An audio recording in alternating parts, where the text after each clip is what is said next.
Interesting though, just a bit of reflection on that error that I made. I'm human, right?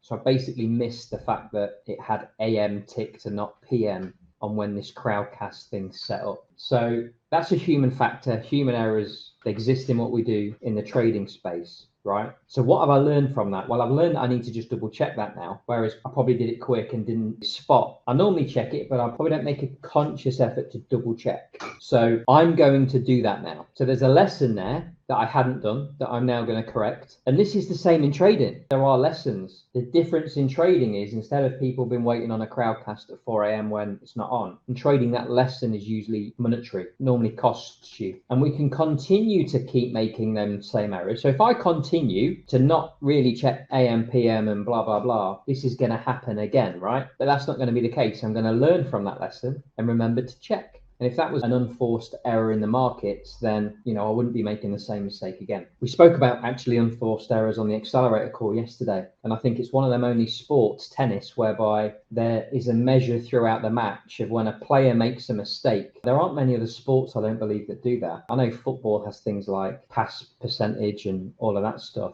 but tennis is unforced errors. So think about that in your trading. What unforced errors have I made? And there'll be loads throughout your trading career. The key here is what lesson are you going to learn from that to make sure it's not another unforced error. Tennis or game sports, there's always going to be a margin of errors and mistakes. But in trading, you can learn from the unforced errors to a point. It may be that we're rushing. It may be that we're being unconscious about our thoughts, our behaviors, our triggers, our actions. And we need to take a step back, take a break and check in with that. It might be we've not slowed down and we've missed some knowledge and education. Obviously, all of the fun and games in the chat earlier today. There are unforced errors with that individual. There's a patience issue. There's an entitlement issue. There's an expectation issue. And they're all actually based on that individual. No fucker else. It's just an interesting concept. We're all humans and we all work and think in different ways. But in that example, everyone tried to keep that individual on track with some best advice and some benefits of experience. Yet they chose, without a gun to their head, forcing them under hostage to do it, to make the decisions, choices and actions that they chose to.